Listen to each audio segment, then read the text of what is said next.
হে মুসলমান, আমরা বুঝি না। শাইখুল হাদিস হযরত মাওলানা জাকারিয়া রাহমাতুল্লাহি আলাইহি তিনি লিখেন, বাগদাদের ওলি হযরত সাররি সাফতি রাহমাতুল্লাহি আলাইহি এক বুজুর্গের সাথে সাক্ষাতের জন্য গিয়েছেন। গিয়ে দেখে বুজুর্গ পানি দিয়ে আটা গুলে এমনিতেই খায়, রুটিও বানায় না।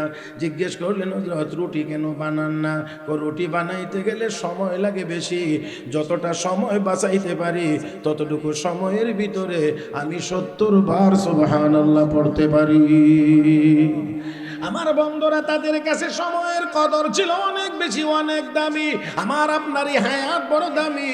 এবার আপনারা বলেন দুনিয়া দামি না জান্নাত দামি? এত আসতে বললেন কেন? দুনিয়া দামি না জান্নাত দামি? জান্নাত দামি। তাহলে আমার আপনার দামি হায়াত কম দামি দুনিয়ার পিছনে শুধুমাত্র ব্যবহার হইতে পারে না। আমার বন্ধুরা, দুনিয়া বড় কম দামি, দুনিয়া কম দামি, দুনিয়া ক্ষণস্থায়ী। আল্লাহ রাব্বুল আলামিন বলেন, বাল তুসিরুনাল হায়াতাদ দুনিয়া ওয়াল আখিরাতু খায়রু ওয়া আবকা। দুনিয়ার জীবনকে প্রাধান্য দিচ্ছ, দুনিয়া ক্ষণস্থায়ী, দুনিয়া কম দামি। ওয়াল আখিরাতু খায়রু ওয়া আবকা, আখিরাত পরকাল হলো দামি এবং চিরস্থায়ী। আমার বন্ধুরা, জান্নাতের ভিতরে যারা যাবে আর কোনোদিন জান্নাত থেকে বের হওয়া লাগবে না। আবার ভাইয়েরা লক্ষ্য করে দেখেন, আমি আর আপনি যেই বিল্ডিংটা বানাই, যত বড় করে বানাই, যত সুন্দর করে বানাই, সবগুলো মাটির উপাদান। জামিয়া ইসলামিয়া দারুল আফকার উলামানগর মাদ্রাসা কর্তৃক আয়োজিত আজকের 13তম বার্ষিক ওয়াজ মাহফিলের অত্যন্ত মুহতারাম সভাপতি দামাত বারাকাতুহুল আলিয়া, উপস্থিত হযরত উলামায়ে কেরাম, সমবেত দিনদার ইমানদার মুসলমান ভাইয়েরা, পর্দার আড়ালে অবস্থানরত শ্রদ্ধেয় সম্মানিত মা বোনেরা, রব্বে করিমের দরবারে শুকরিয়া আদায় করছি, যিনি আমাদেরকে অত্যন্ত দয়া করে, মায়া করে, মেহেরবানি করে আজকের এই মুবারক মজলিসে মুবারক ব্যক্তিদের সামনে আসার, বসার, মুবারক কিছু কথা বলার ও শোনার তৌফিক দান করেছেন। মহব্বতের সাথে সবাই উচ্চ আওয়াজে পড়ি আলহামদুলিল্লাহ। মাহফিলে এসে আপনারা খুব বেজার হয়েছেন? জি, বেজার হন নাই তো? সবাই খুশি আছেন? সবাই নবীকে মহব্বত করেন? কয়েকজনে। সবাই নবীকে মহব্বত করেন? শয়তানরেও মহব্বত করেন? শয়তানরে কেউ মহব্বত করেন? নবীকে মহব্বত করেন, তাই না? তাহলে নবীর মহব্বতের নমুনা আর প্রমাণ আপনারা 30 সেকেন্ড সময়ের মধ্যে দেখাবেন। মাঝে মাঝে যে একটু গেছে একটু চাটা খাইতে, তাদের এই জায়গাটা আপনারা একটু ফাঁকটা পুরা করে বসবেন। এই 30 সেকেন্ড সময়ের মধ্যে দেখা যাবে কার মহব্বত কার সাথে। আল্লাহ আল্লাহ তুমি তৌফিক দান করো, আল্লাহ তুমি সবাইকে তৌফিক দান করো। একটু নতুন করে একটু নড়াচড়া করে বসেন, এই হরকতে বরকত হবে ইনশাআল্লাহ। মেহরবানি করি সবাই। যে মুরব্বীরা অনেকে নড়ে, কিন্তু যুবকেরা খুব শক্ত করে বসে থাকে, জায়গা ছাড়তে রাজি না। মাশাআল্লাহ মাশাআল্লাহ, আলহামদুলিল্লাহ। বুজুর্গানে দিন মঞ্চে বসা আছেন, গুরুত্বপূর্ণ নসিহত আপনারা পরবর্তীতেও শুনবেন ইনশাআল্লাহ। আমি আবার মজমাটাকে একটু ঠিক করে দিয়ে যাওয়ার চেষ্টা করছি। যারা পিছনে আছেন, এখনও সামনে জায়গা আছে, নড়েন নাই, আবারও অনুরোধ করছি মেহরবানি করে সামনের দিকে এগিয়ে বসবেন। মাশাআল্লাহ, অনেক সুন্দর হয়ে গেছে। এবার দ্বিতীয় কাজ হলো, সবাই একটু সোজা হন, দিকে একটু সোজা হন। মাশাআল্লাহ, গুজা হয়ে যান কেন? একটু সোজা থাকেন, সোজা থাকেন, গুজা হবেন না।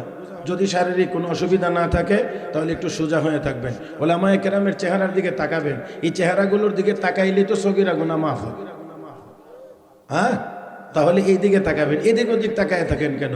এই মজলিসে আসেন তো হক্কানি উলামায়ে কেরাম বুজুর্গানে দিন মঞ্চে অনেক থাকেন, সেই উলামায়ে কেরামের দিকে তাকাইবেন, তাদের চেহারাগুলো দেখবেন। যত দেখতে থাকবেন তত গুনাহগুলো মাফ হইতে থাকবে, আমলনামায় সওয়াব জমা হইতে থাকবে।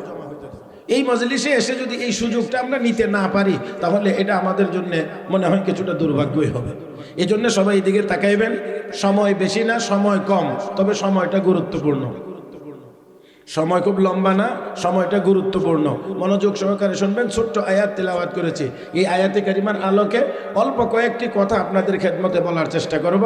মুহতারাম হাজরিন, আমার আপনার আখিরি নবী এবং তার উম্মতের হায়াত অন্যান্য নবীর তুলনায় অনেক কম। হায়াত অনেক। আমার সাথে একটু কথা বললেন নাকি বলবেন না? কোনটা যাইবেন? যদি বলেন তা আমার ওয়াজ এক স্টাইলে হবে, নাচ বললে আমার ওয়াজ আরেক স্টাইলে হবে, দুটোটাই আমার অসম্ভব না। যদি না বলেন তাহলে আমিও চোখ বন্ধ করে ক্যাসেটের মতো মুখস্থ ওয়াজ করতে থাকবো, আপনারা কে কদ্দু শুনলেন জানি না। আর যদি আওয়াজ করেন, কথা বলেন, তাহলে আমি একটু বোঝানোর চেষ্টা করে কথাগুলো সামনে আগানোর চেষ্টা করব। আপনারা একটু বলবেন তো ইনশাআল্লাহ? হ্যাঁ, আমার আপনার আখিরি নবীর উম্মতের হায়াত অন্যান্য নবীর তুলনায় কম, হায়াত কম, কিন্তু এই হায়াত অনেক দামি। আমাদের এই হায়াত অনেক দামি। অন্যান্য নবীর উম্মতের হায়াতের তুলনায় আমাদের হায়াত অনেক কম, কিন্তু এই হায়াত তাদের হায়াতের তুলনায় অনেক বেশি দামি। আপনারা সহজে বুঝবেন। কুয়েত নামে একটা দেশ আছে না, কুয়েত দেশটা খুব বড় না ছোট? দেশটা ছোট, কিন্তু এই দেশের টাকার মান পৃথিবীর সবচাইতে বেশি, সবচাইতে বেশি টাকা দামি কুয়েতের, অথচ দেশটা ছোট। তাহলে দেশ ছোট হওয়ার পরে তাদের টাকার দাম, তাদের টাকার মান সারা পৃথিবীর মধ্যে এক নাম্বার হয় কেমন করে, শ্রেষ্ঠ মুদ্রা হয় কেমন করে? তাহলে বোঝা গেল দেশটা ছোট হলেও এই দেশের ভিতরে দামি সম্পদ আছে। এই ঠিকটা আর একটু ভালোভাবে বলেন, আর একটু ভালোভাবে বলেন। হ্যাঁ, তাদের দেশে দামি সম্পদ আছে, দামি জিনিস আছে, এই জন্য তাদের টাকার মান বেশি।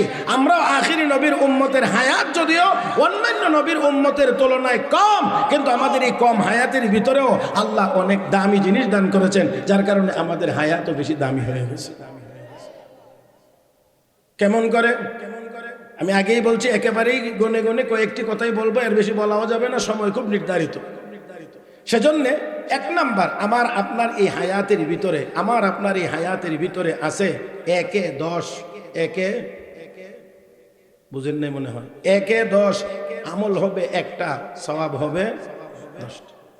আমল হবে একটা, সওয়াব হবে 10টা। হাদিস শরীফে রাসূল বলছেন, মান ক্বারা হারফাম মিন কিতাবিল্লাহ ফালাহু হাসানাহ ওয়াল হাসানাতু বিআশরি আমসালিহা। রাসূল বলেন, কোরআনের একটা হরফ তিলাওয়াত করবে, তার আমল নামায় 10 গুণ বাড়ায়া সওয়াব দেওয়া হবে।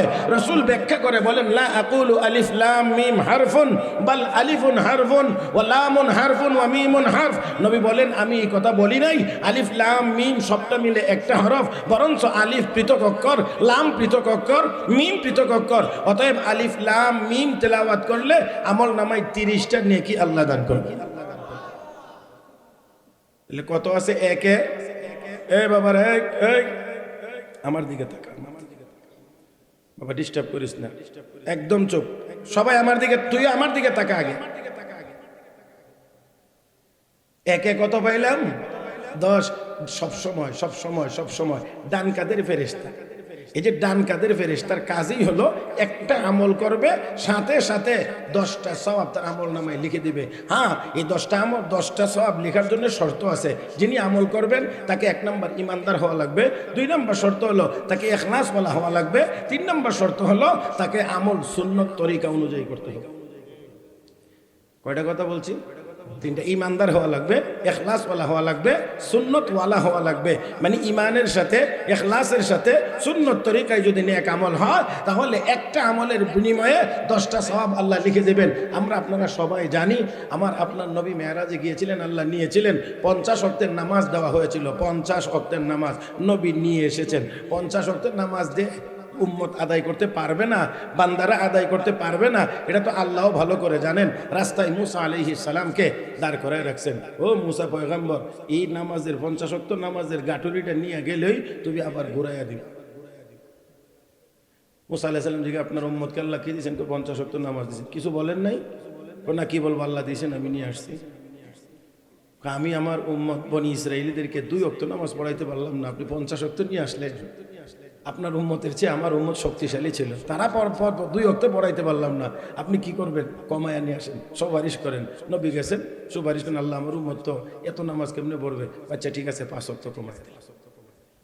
এইভাবে করে মুসা নবীর কাছে আসেন, নবী আবার ফেরত পড়েন, মুসা নবীর কাছে আসেন, আবার ফেরত পড়েন। এইভাবে করে 9 বার গেছেন। কয়বার? 9 বার 9 বার গেছেন। এখানে আরেকটু বিষয় আছে, সেটা হলো দেখেন, আপনি আপনার বন্ধুকে যদি মহব্বত করেন, ভালোবাসেন, গভীরতম বন্ধু যেই ব্যক্তিটি, সেই লোকটাকে আপনি টিকিট কেটে গাড়িতে উঠাইয়া দিলেন, টিকিট কেটে সিটে নিয়ে বসাইলেন, কথা বললেন, সারবার সময় যখন হয়েছে তারপরে আপনি আস্তে আস্তে করে নেমে আসলেন, জানালার ফাঁক দিয়ে দাঁড়ায়া আবার কথা বলতে আসেন। যখন গাড়ি ছেড়ে দেয় আপনি আস্তে আস্তে হাঁটেন, তার সাথে কিছু কথা বলেন। যখন গাড়ির গতি বেড়ে যায় তখন আপনি আর যাইতে পারেন না, তখন হাত নাড়াইয়া শেষ বিদায়টা জানান। তার মানে কি, আপনার বিদায়টা দিতে যেন মনে চাইতেছে না, মহব্বতের কারণে আপনার মনটা চায় না বিদায় দিতে। তো আপনি যদি আপনার বন্ধুকে বিদায় দিতে গেলে এত কিছু করেন, তো আল্লাহর বন্ধুকে, আল্লাহর হাবিবকে তার চেয়ে একটু কম ভালো।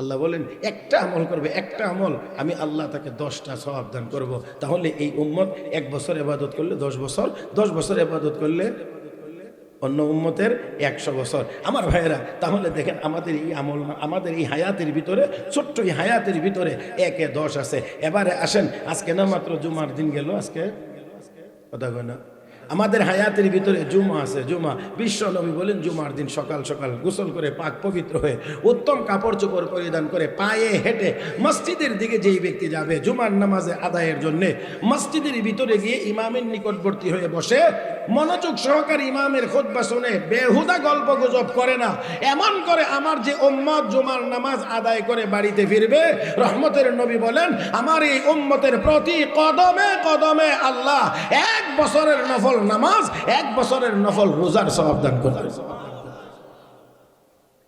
1 বছরের নফল নামাজ, 1 বছরের নফল রোজা, 1 কদমে। 100 কদম যদি লাগে মসজিদে যাইতে, তো আসতে 100 কদম, তাহলে অন্তত 200। তাহলে 1 জুমার নামাজ আদায় করতে গিয়া এই উম্মত মসজিদে যাইতে আর আসতেই তো 200 বছরের অন্যান্য নবীর উম্মতের 200 বছরের নফল রোজা আর 200 বছরের নফল নামাজ লাগে। তাহলে এই উম্মতের সাথে সওয়াবের প্রতিযোগিতায় কোন নবীর উম্মত টিকবে না, টিকতে পারবে না, দাঁড়াইতেও পারবে না।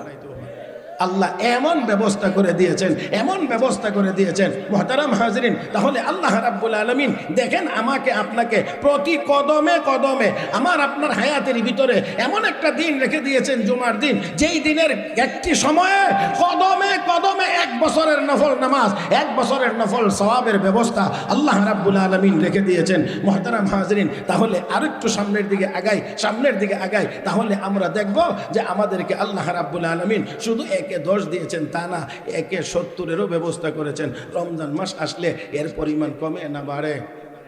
তখন কত? 1-এ 70 যদি হয়, তাহলে 10 তো আমরা সবসময় আছেই, 10 তো আমাদের সবসময় আছেই। তাহলে 10 যদি থাকে, তাহলে 70 যদি আরো বাড়ে, তাহলে এটাকে 10 দিয়ে 70-কে গুণ দিলে কত হয়? 700 হয়। তার মানে আমাদের 1-এ 700-র ব্যবস্থা আছে। মুহতারাম হাজরিন, এবারে আসেন, এটা বলেই আলোচনার মূল জায়গার দিকে যাওয়ার চেষ্টা করব। আমার বন্ধুরা, এই রমাদান মাসের ভিতরে আবার একটা রাত আছে, যেই রাত্রটা আরো বেশি দামি। 1 রাতের ভিতরে আল্লাহ রাব্বুল আলামিন রেখে দিয়েছেন 83 বছর 4 মাসের চাইতেও বেশি ইবাদতের সওয়াব। তাহলে এবার বলেন দেখি, 1 রাতের ভিতরে 83 বছর 4 মাসের চাইতেও বেশি সওয়াব আল্লাহ রেখে দিয়েছেন। তাহলে আমার বলার কথা ছিল, আমাদের এই সময়টা অনেক কম, সময়টা অনেক অল্প, কিন্তু এই সময়টা অনেক দামি, আমাদের এই হায়াতটা দামি। এবারে আসেন, আমার মূল জায়গাটা খুব খেয়াল করে শুনবেন। মানুষ স্বাভাবিকভাবে দামি জিনিস দামি কাজে অথবা দামি জিনিস পাওয়ার জন্য ব্যবহার করে, দামি জিনিস দামি কাজে অথবা দামি জিনিস পাওয়ার জন্য ব্যবহার করে। কোনো মানুষ দামি জিনিস কম দামি কিছু পাওয়ার জন্য ব্যবহার করে না, যদি করে লোকেরা তাকে বেকুফ বলে। বেকুফ দামি জিনিস, যেমন এক লোক দামি চাদর দিয়ে কম দামি জুতা মুছে, লোকেরা দেখে তারে কি বলবে? প্রথমে কি পাগল বলবে নি, প্রথমে বলবে বেকুফ, বোকা। এত দামি চাদর দিয়ে সে কম দামি জুতা মুছে। এখন হুজুর গিয়া যদি বলে, ওই মিয়া তুমি এটা কি করতে আসো, 5000 টাকা দামের চাদর দিয়া 500 টাকা দামের জুতা পরিষ্কার করো। হুজুর কথা বললেন না, জুতাও আমার চাদরও আমার, আমনের কি? যদি এমন কেউ বলে তো আশেপাশে যিনি থাকবেন উনি হুজুরকে আস্তে করে পিঠে হাত দিয়ে বলবেন, হুজুর আর কিছু কয়েন না। ওই এবার ওই হুজুর যেটা বলছিলেন এবার কি। তাহলে আসেন আমি আবারও বলতে চাই, আমার আপনার এই হায়াত কম দামি না বেশি দামি? মাশাআল্লাহ একটু বলেন, কম দামি না বেশি দামি? হ্যাঁ মুসলমান, আমরা বুঝি না। শাইখুল হাদিস হযরত মাওলানা জাকারিয়া রাহমাতুল্লাহি আলাইহি তিনি লিখেন, বাগদাদের ওলি হযরত সাররি সাফতি রাহমাতুল্লাহি আলাইহি এক বুজুর্গের সাথে সাক্ষাতের জন্য গিয়েছেন। গিয়ে দেখে বুজুর্গ পানি দিয়ে আটা গুলে এমনিতেই খায়, রুটিও বানায় না। জিজ্ঞেস করলেন, হযরত রুটি কেন বানান না? রুটি বানাইতে গেলে সময় লাগে বেশি, যতটা সময় বাঁচাইতে পারি ততটুকু সময়ের ভিতরে আমি 70 বার সুবহানাল্লাহ পড়তে পারি। আমার বন্ধুরা, তাদের কাছে সময়ের কদর ছিল অনেক বেশি, অনেক দামি। আমার আপনারই হায়াত বড় দামি। এবার আপনারা বলেন দুনিয়া দামি না জান্নাত দামি? এত আসতে বললেন কেন? দুনিয়া দামি না জান্নাত দামি? জান্নাত দামি। তাহলে আমার আপনার দামি হায়াত কম দামি দুনিয়ার পিছনে শুধুমাত্র ব্যবহার হইতে পারে না। আমার বন্ধুরা, দুনিয়া বড় কম দামি, দুনিয়া কম দামি, দুনিয়া ক্ষণস্থায়ী। আল্লাহ রাব্বুল আলামিন বলেন, বাল তুসিরুনাল হায়াতাদ দুনিয়া ওয়াল আখিরাতু খায়রু ওয়া আবকা। দুনিয়ার জীবনকে প্রাধান্য দিচ্ছ, দুনিয়া ক্ষণস্থায়ী, দুনিয়া কম দামি। ওয়াল আখিরাতু খায়রু ওয়া আবকা, আখিরাত পরকাল হলো দামি এবং চিরস্থায়ী। আমার বন্ধুরা, জান্নাতের ভিতরে যারা যাবে আর কোনোদিন জান্নাত থেকে বের হওয়া লাগবে না। আবার ভাইয়েরা লক্ষ্য করে দেখেন, আমি আর আপনি যেই বিল্ডিংটা বানাই, যত বড় করে বানাই, যত সুন্দর করে বানাই, সবগুলো মাটির উপাদান। রড, সিমেন্ট, ইট, বালু, টাইলস যা আছে সবগুলো মাটির উপাদান। আর আল্লাহর নবী বলেন, জান্নাতের বিল্ডিং গুলোর একটা ইট হবে স্বর্ণের, একটা ইট হবে রূপার। আরো আসতে সুবহানাল্লাহ কয় না? একটা ইট হবে স্বর্ণের, একটা ইট হবে রূপার। এইভাবে করে আল্লাহ জান্নাত নামের বিল্ডিংটা তৈরি করবেন। এবার বলেন তো দেখি, দুনিয়ার বিল্ডিং দামি না জান্নাতের বিল্ডিং দামি?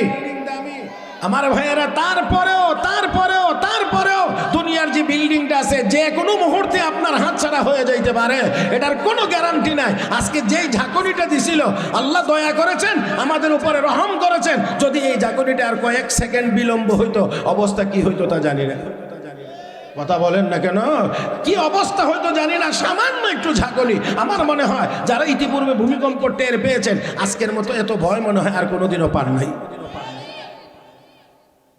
কয়েকটা সেকেন্ড মাত্র এই যদি হয়, এই পরিমাণ যদি আতঙ্কিত হয়ে থাকে আমরা, তাহলে কিয়ামতের ভূমিকম্পটা কেমন হবে? ওই দিনের ভয়টা কেমন হবে? রব্বে করিম বর্ণনা দিয়েছে, ইয়া আইয়ুহান নাসু তাকু রাব্বাকুম ইন্না যালজালাতাস সাআতি শাইউন আযীম ইয়াওমা তারাউনা তাযহালু কুল্লু মুরদি'াতিন আম্মা أرضعت وتضع كل ذات حمل حملها وترى الناس سكارى وما هم بسكارى ولكن عذاب الله شديد إذا زلزلت الأرض زلزالها وأخرجت الأرض أثقالها وقال الإنسان ما لها يومئذ تحدث أخبارها بأن ربك أوحى لها القارعة ما القارعة وما أدراك ما القارعة يوم يكون الناس كالفراش المبثوث وتكون الجبال كالعهن المنفوش কেমন হবে সেদিনের অবস্থা? মা তার সন্তানকে দুধ পান করা, আর এমন অবস্থায় যদি ওই ভূমিকম্পটা শুরু হয়ে যায়, ওই দৃশ্যটা চোখের সামনে ভেসে ওঠে, মায়ের কোল থেকে সন্তান ছুটে পড়ে যাবে, মার খবর থাকবে না।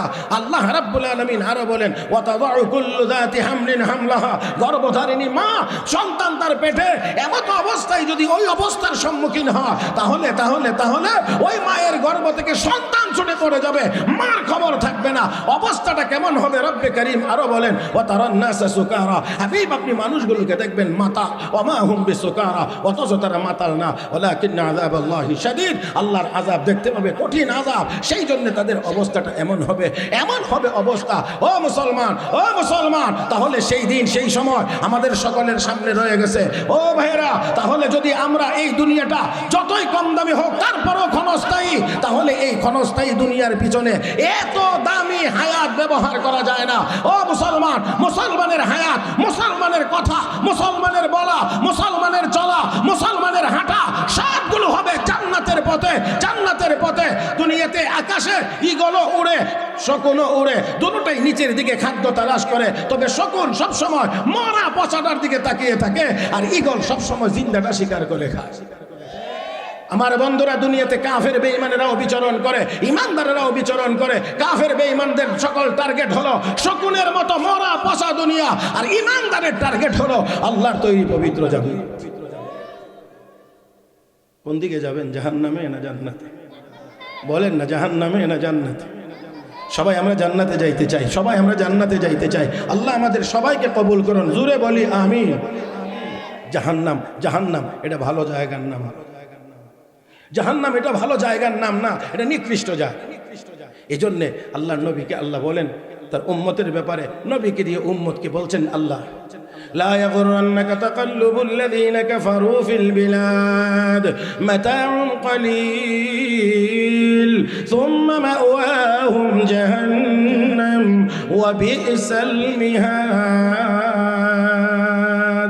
হাবিব, কাফের বেঈমানদের বাড়ি গাড়ি দালান কোঠা চলন বলন, তাদের স্টাইল দেখে আপনি আপনার উম্মত যেন ধোঁকায় পড়ে না যান। হাবিব, আমি আল্লাহ তাদেরকে সামান্য সম্পদ দিয়েছি। ও মুসলমান, আওয়াজ করে বলেন আল্লাহ কি বলেছেন, বেশি সম্পদ না সামান্য? মাতাউন কালীল, সামান্য সম্পদ দিয়েছে। সুম্মা মাওয়াহুম জাহান্নাম, অতঃপর তাদের ঠিকানা জাহান্নাম। ওয়া বিসাল মিহাদ, আর জাহান্নাম কতই না নিকৃষ্ট জায়গা, জাহান্নাম কতই না নিকৃষ্ট ঠিকানা। রব্বে কারীম আরো বলেন, ইন্না জাহান্নামা কানাত মিরসাদা লিত্তাগিনা মাআবা লাবিসিনা ফিহা আহকাবা লা ইয়াযুকুনা ফিহা বারদান ওয়ালা শারাবা ইল্লা হামীমান ওয়া غساقا جزاء وفاقا إنهم كانوا لا يرجون حسابا وكذبوا بآياتنا كذابا وكل شيء أحصيناه كتابا فذوقوا فلن نزيدكم إلا عذابا।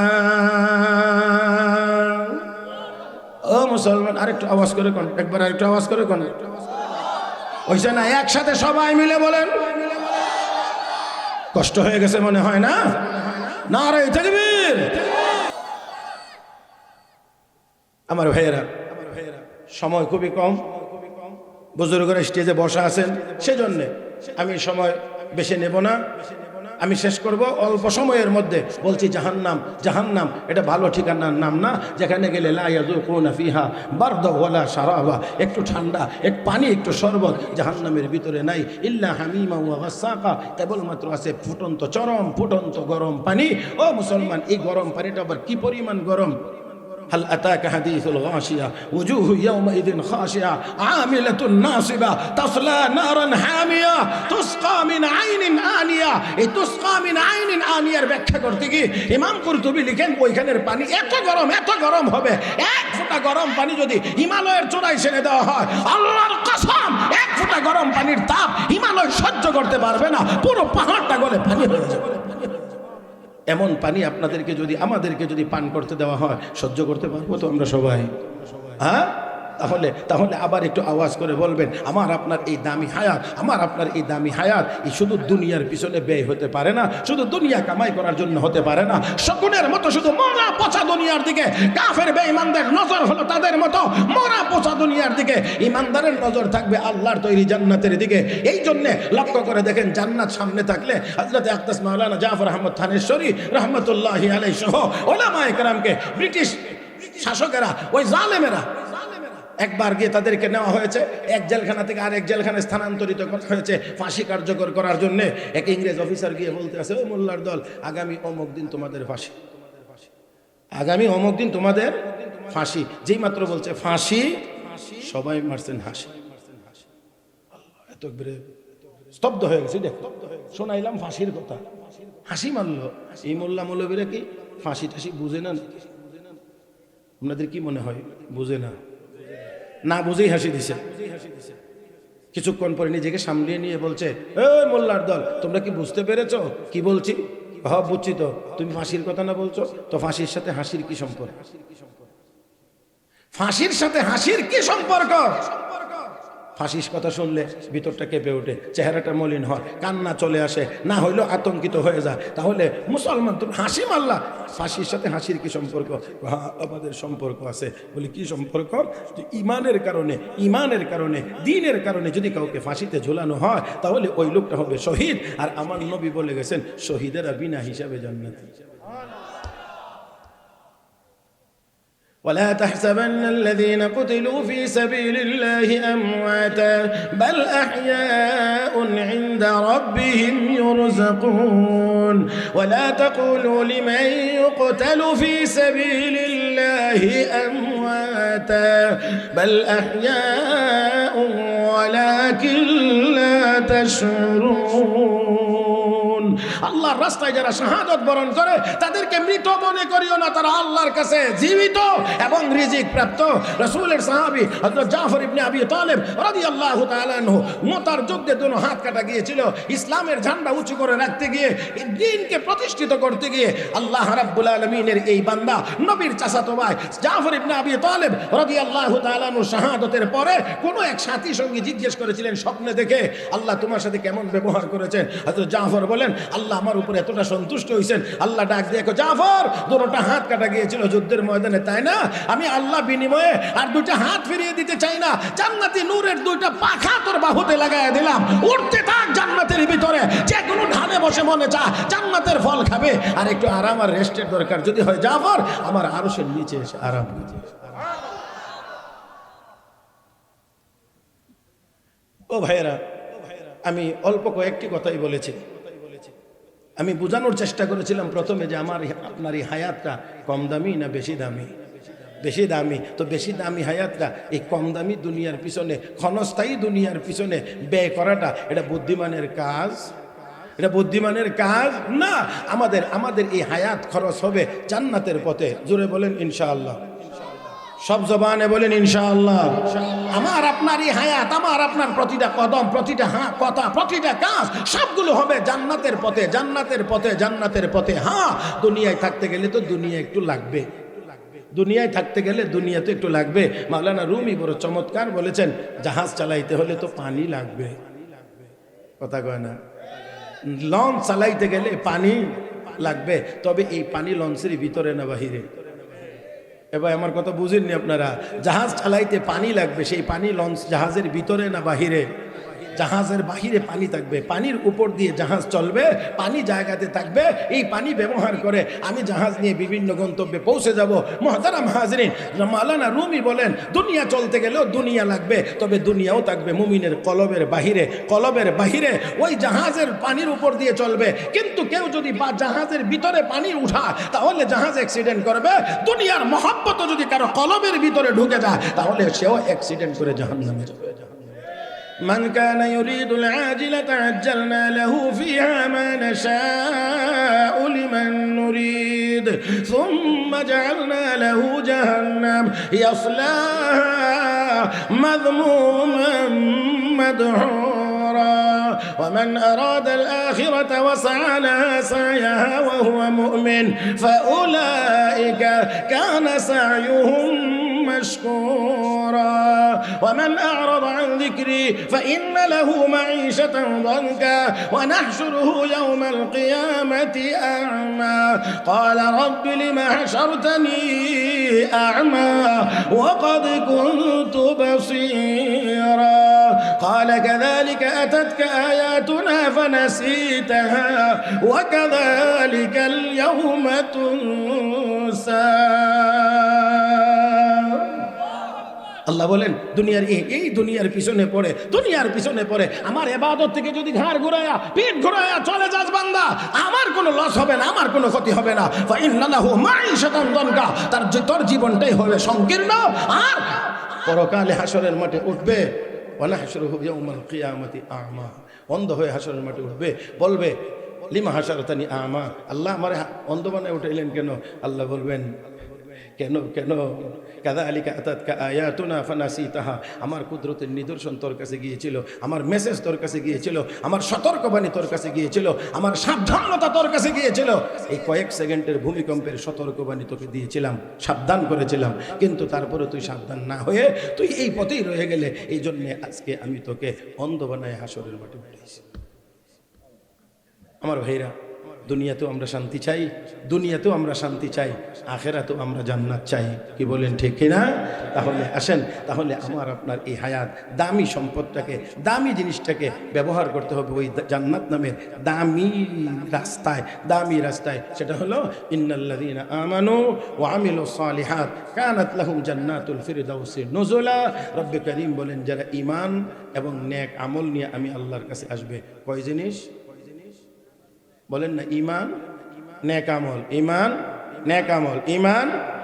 ঈমান তো আলহামদুলিল্লাহ আমাদের আছে, এখন শুধু নেক আমল পড়লেই আমাদের ঈমানের আলো বেড়ে যাবে। আমার ভাইয়েরা, তাহলে ঈমান আলহামদুলিল্লাহ আমাদের আছে, আসুন আমরা সবাই নেককার হয়ে যাই। কি কার নেককার। শুধু নেককার হইতে না পারার কারণেই আমাদের সব দুর্গতি, আর সব দুর্গতি দূর হবে শুধু যদি আমরা নেককার হতে পারি, গুনাহ ছেড়ে দিতে পারি। ও মুসলমান, শুধু নেককার হইতে না পারার কারণে আমাদেরকে তাকায়া দেখতে হয় কাশ্মীরের মুসলমান নির্যাতিত, আমাদেরকে দেখতে হয় মুসলমান বিভিন্ন সিরিয়াতে নির্যাতিত, মুসলমান ইরাকে নির্যাতিত, দেখতে হয় গাজার মুসলমানেরা কেমন করে নির্যাতিত। আর না হয় 200 কোটি মুসলমান যেই দুনিয়াতে আছে, এই দুনিয়াতে মুসলমান নির্যাতিত হতে পারে না। একবার ইমানদার নেককার আল্লাহু আকবার আওয়াজ করলে এই আওয়াজের মোকাবেলা করার ক্ষমতা চারজ রাষ্ট্র ইসরায়েলের হতে পারে হইতে পারে না। কিন্তু আজকে আমরা আমাদের শক্তি হারিয়ে ফেলেছি, তাই আসুন দুনিয়াতে যদি কাফেরদের মোকাবেলায় মাথা উঁচু করে দাঁড়াইতে হয়, চলতে হয়, সিনা টান করে যদি কুফরি শক্তির সামনে দাঁড়াতে হয়, তাহলে ঈমান মজবুত লাগবে। ঈমান মজবুত করতে হলে নেক আমল লাগবে। যদি আমরা তা করতে পারি তাহলে রব্বে করিম বলেন কানাত লাহুম জান্নাতুল ফিরদাউসি নুজুলা, তারা জান্নাতুল ফিরদাউসের মেহমান হবে। খালিদিনা ফিহা লা ইয়াবগুনা আনহা হিওয়ালা, তারা এই জান্নাতের মধ্যে চিরকাল থাকবে, এদিক ওদিক যাওয়ার চিন্তা তারা করবে না। তার মানে জান্নাতের ভিতরে চিরকাল থাকবে।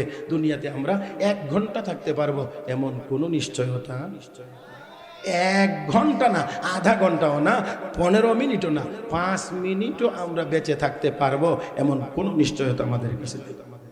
তাহলে যেই দুনিয়া এত অনিশ্চিত, সেই দুনিয়ার পিছনে আমরা এত উঠে পড়ে পাগলের মতো ছুটলে হবে না, আমাদেরকে ছুটতে হবে জান্নাতের দিকে। আল্লাহর নবী বলেছেন ইন্নামাদ দুনিয়া খুলিকাত লাকুম ওয়া আনতুম খুলিকতুম লিল আখিরা, দুনিয়া তোমাদের খেদমতের জন্য বানানো হয়েছে আর তোমাদেরকে আখিরাতের কাজের জন্য বানানো হয়েছে। আমরা আখিরাতের কাজ করলে দুনিয়া অটো আমাদের খেদমত করবে। আমরা মনে করি বেশি হওয়ার মধ্যে বুঝি শান্তি, না, বেশি হওয়ার মধ্যে শান্তি নেই, শুধু বেশি হওয়ার মধ্যে শান্তি নেই।